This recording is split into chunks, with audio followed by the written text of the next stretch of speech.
Good morning, Namaste. Welcome to my channel. My name is Saili Kaikar. Friends, today I'm going to talk about a topic that is called as loving detachment. Now, before we understand what is loving detachment, let me talk about attachment. We all have heard the term attachment. What really is attachment? Attachment is nothing but we giving too much importance to something outside of us. That something could be a thing or a person. Now, what are the kind of things that we give importance to? We give importance to our jobs, our family, our marriages, the spouses, the children, then our materialistic possessions like our car, our houses, the kind of money we have in our account.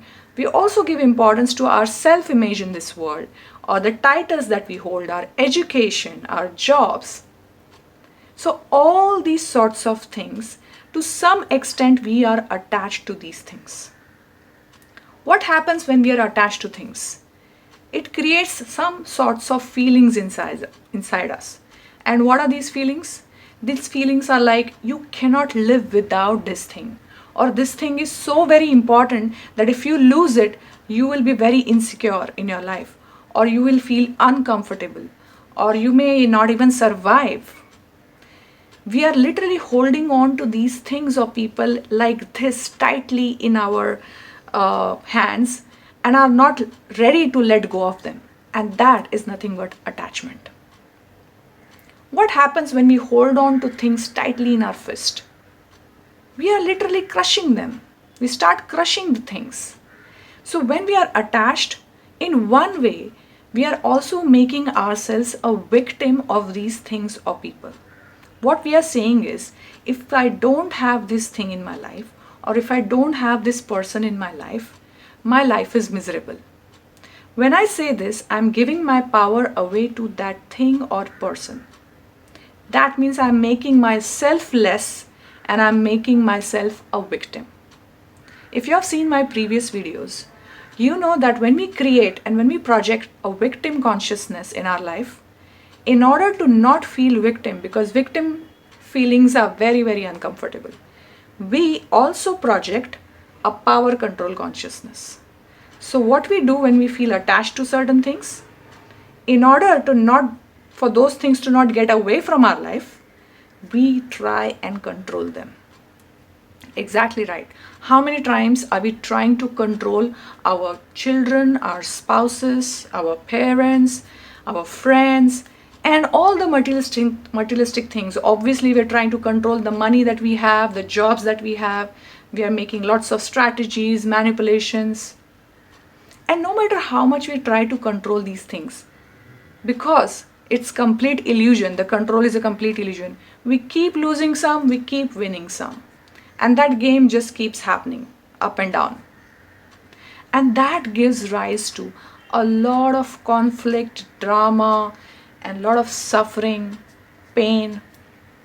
The biggest attachment examples that I can give is when I coach or counsel a lot of people, a lot of times I have seen, especially in India, when people get married, when a couple gets married, a lot of conflict is created because of the attachment people have with their parents.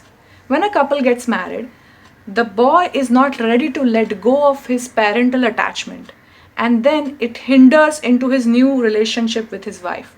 Similarly, sometimes a girl is not ready to let go of her maternal attachment, and she's not able to form deep connections with her next phase of life.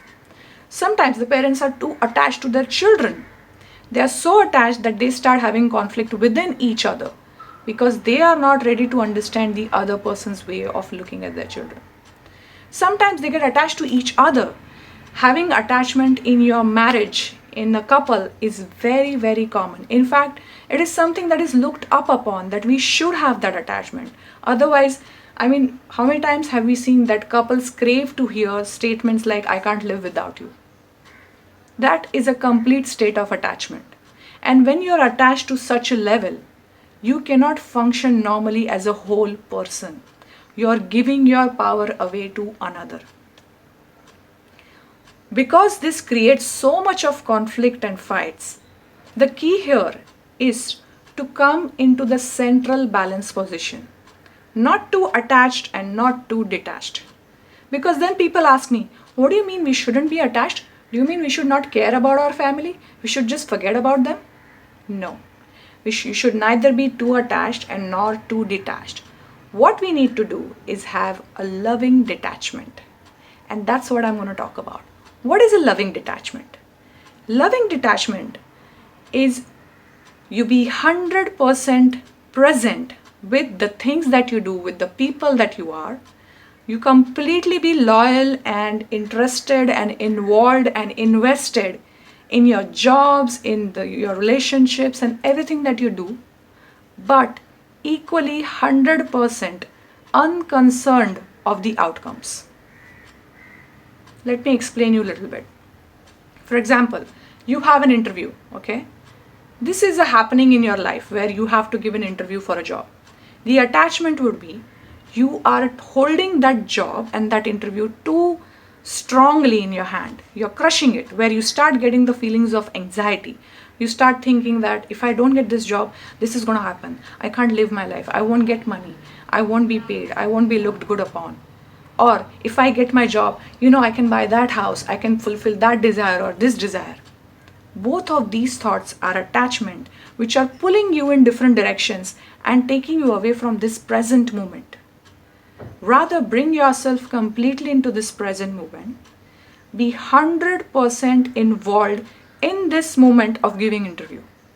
Be 100% yourself in this moment while you are giving answers in your interview. And then be 100% unconcerned about the results of the interview. If you can achieve this state, you are in a loving detachment. What you're doing is you are fully involved with life, you're fully involved with your relationships, but you have no expectation. Is that possible? People ask me, is it possible not to have expectation in relationships? Yes, it's of course possible. But for that, first you have to learn not to have expectation from yourself. Learn to be completely detached of the outcomes from yourself. When you do that, the loving detachment actually gives you a chance to be completely in your flow.